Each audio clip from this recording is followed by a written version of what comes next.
नमस्कार बंधुरा आमार जीएम सिम्पल लाइफे आपनादेर सबाइके स्वागत। केमन आछेन? आशा करी सबाई भालो आछेन आर आमिओ भालो आछि। आजके बिपत्तारिणीर ब्रत कथा एबं पाँचाली आपनादेर साथे शेयार करब। तो बिपत्तारिणीर ब्रत कथा कोन कोन दिन हय आर कि करा हय, एर नियम, एर उपकरण कि लागे এবং ব্রতের ফল এবং ব্রত কথা সবটাই আপনাদের সাথে শেয়ার করব। তো একটা ব্রত পেরিয়ে গিয়েছে শনিবারের দিন। প্রথম রথ যেদিন হয় সেই রথ থেকে উল্টো রথের মধ্যে দুটো দিন শনি মঙ্গলবার পরে, সেই শনি মঙ্গলবারের মধ্যে এই বিপত্তারিণী ব্রত পালন করা হয় এবং শনিবারে যেটা পড়েছিল সেটা গত শনিবারে পেরিয়ে গেলেও আগামী মঙ্গলবারে আবার এই বিপত্তারিণীর ব্রত কথা আমরা করব। যারা করিনি তারা করব। তো এর নিয়ম অবশ্যই করে আপনাদের সাথে শেয়ার করব। আষাঢ় মাসের শুক্লা তৃতীয়া থেকে নবমী তিথির মধ্যে যে কোনো শনিবার বা মঙ্গলবারে এই ব্রত করতে হয়। যথারীতি ঘট স্থাপন করে পুরোহিত ব্রাহ্মণ দ্বারা বিপত্তারিণীর পুজো করাতে হয়। সাধ্যমতো তাকে দান ও দক্ষিণাও দিতে হয়। এখানে আর একটা কথা বলে নিই, বিপত্তারিণী করতে যে তাগা আমরা হাতে বেঁধে থাকি সেটা অবশ্যই করে যখন ব্রাহ্মণকে দিয়ে পরিয়ে নেওয়া হয় তখন তাকে কিছু দক্ষিণাও দেয়া হয়।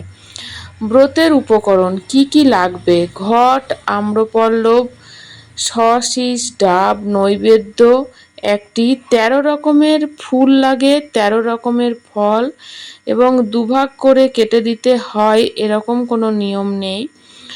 একটি চুবড়িতে 13টি গোটা ফল এবং 13টি মিষ্টি এবং 13টি দূর্বা এবং 13টি পান, 13টি সুপারি, এই সব উপকরণ জোগাড় করে তবেই পুজোয় আমাদের এগিয়ে যেতে হবে।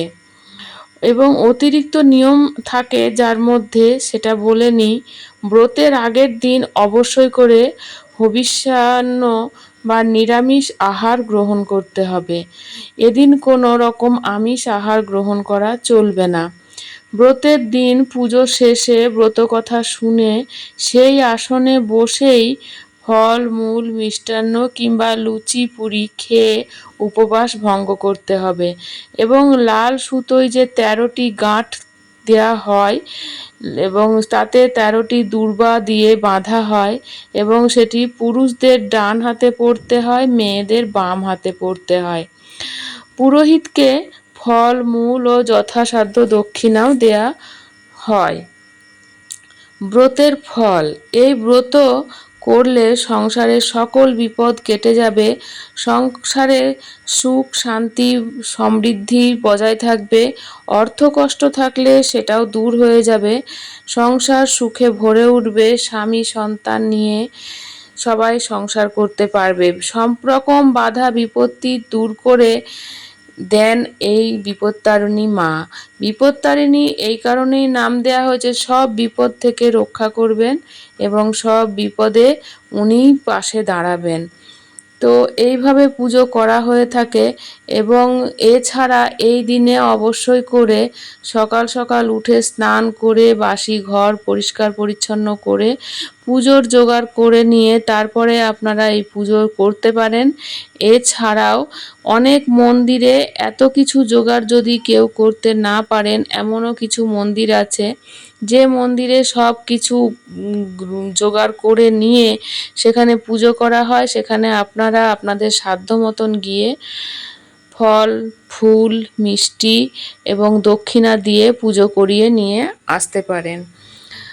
তো এইভাবে বিপত্তারিণী পুজো করা হয় এবং বিপত্তারিণী ব্রত কথা আপনারা শুনুন এবং আপনাদের আশা করি ভালো লাগবে আর আপনারা আপনাদের ইচ্ছা পূরণ হবে। আপনাদের সব সাধ্য মতন জোগাড় করে আপনারা পুজো সেরে নেবেন এবং হাতে একটি ফুল নিয়ে অবশ্যই করে এই ব্রত কথা শ্রবণ করবেন। বিদর্ভ দেশে এক রাজা ছিলেন এবং তার রানী খুব ভক্তিমতী এবং স্বামী ভক্তি পরায়ণ ছিলেন। রানী নিষ্ঠা সহকারে বিপত্তারিণী ব্রত করলেন। রাজাকে বললেন যে আমি বিপত্তারিণী ব্রত করতে চাই। তখন তিনি সব জোগাড় করে দিয়ে ব্রাহ্মণকে বলে বিপত্তারিণী ব্রত করিয়ে দিলেন এবং রানীর এক মুচিনির সঙ্গে খুব বন্ধুত্বপূর্ণ সম্পর্ক ছিল। তিনি মুচিনিকে সই পাতিয়েছিলেন এবং সেই মুচিনি প্রায়ই নানা রকম ফল এবং খাদ্যদ্রব্য উপহার দিতেন।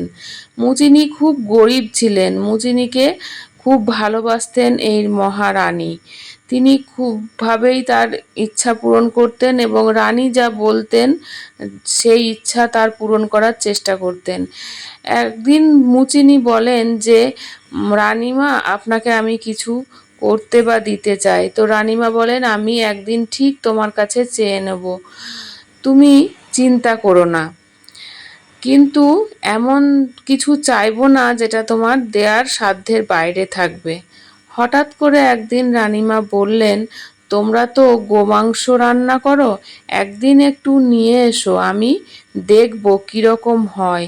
সাথে সাথে মুচিনি মানে সে এতটাই চিন্তায় পড়ে গেলেন যে রানীমা আমার কাছে এই জিনিসটা চাইলেন আর আমি এই জিনিস এই রাজপ্রাসাদে কিভাবে নিয়ে আসব এবং এখানে এনে আমি কিভাবে দেব রানীমাকে।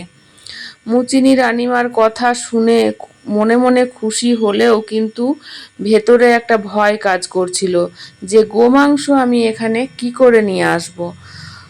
তো যাই হোক, মুচিনি সেই রানীমার কথা রাখার জন্য খুব যত্ন করে সে গোমাংস রান্না করলো এবং তারপর কিভাবে আনবে সেই রাজবাড়িতে সেটা নিয়েও সেই খুব চিন্তায় ছিল। কিন্তু যেহেতু রানীমা বলেছেন সেহেতু তো আনতেই হবে। তারপর সে কাপড় ঢাকা দিয়ে রাজবাড়িতে এনে রানীকে বললেন, গোমাংস এনেছি।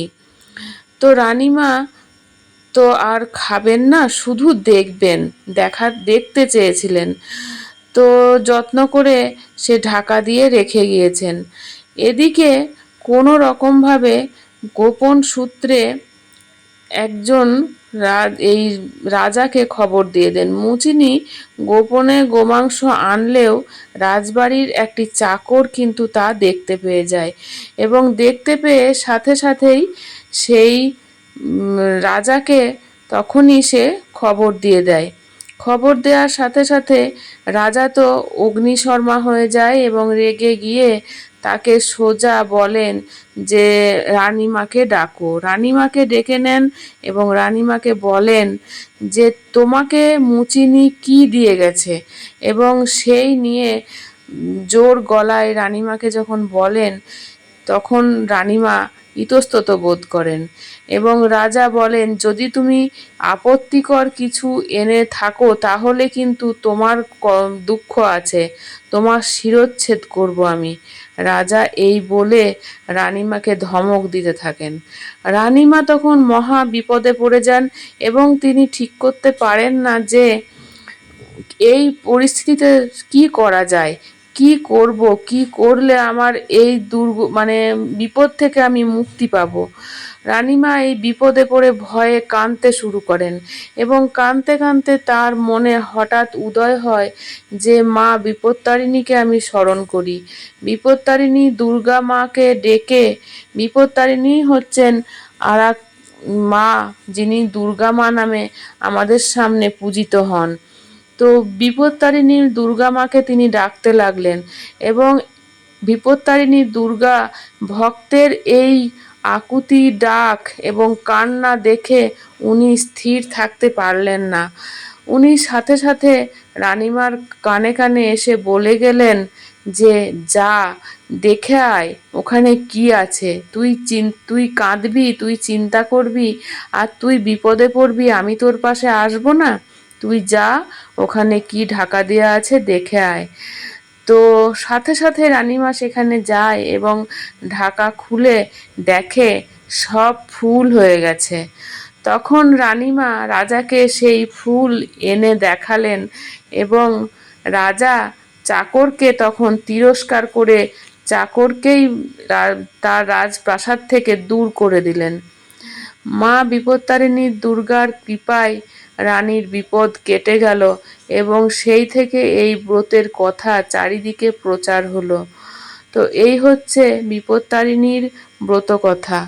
তো এই বিপত্তারিণী ব্রত করলে অনেক রকম দিক থেকে, অনেক বিপদ আপদ থেকে মা সকলকে, তার ভক্তগণকে বিপদ থেকে বাঁচান এবং নানা রকম সমস্যার সম্মুখীন হলে মা বিপত্তারিণী, মা দুর্গা আমাদের পাশে এসে সহায় হন এবং আমাদের এই অসুবিধা বা বিপদ থেকে রক্ষা করেন। তো অবশ্যই করে ভিডিওটা দেখবেন, শুনবেন আর লাইক কমেন্ট করতে ভুলবেন না। আর এই ভিডিও দেখার পরে শেষে অবশ্যই করে কমেন্টে লিখতে ভুলবেন না, জয় মা বিপত্তারিণীর জয়। তো এই ব্রত কথা আপনারা অবশ্যই করে মঙ্গলবার দিন পড়ুন এবং সবার মাঝে ছড়িয়ে দিন, আপনার আত্মীয় স্বজন সবার কাছে এই ব্রতের কথা শুনিয়ে দিন। তো আসছি বন্ধুরা, সবাই ভালো থাকবেন, সুস্থ থাকবেন, সাবধানে থাকবেন। দেখা হচ্ছে নতুন ভিডিওতে। আজকের মতন আসি, টাটা। জয় মা বিপত্তারিণীর জয়।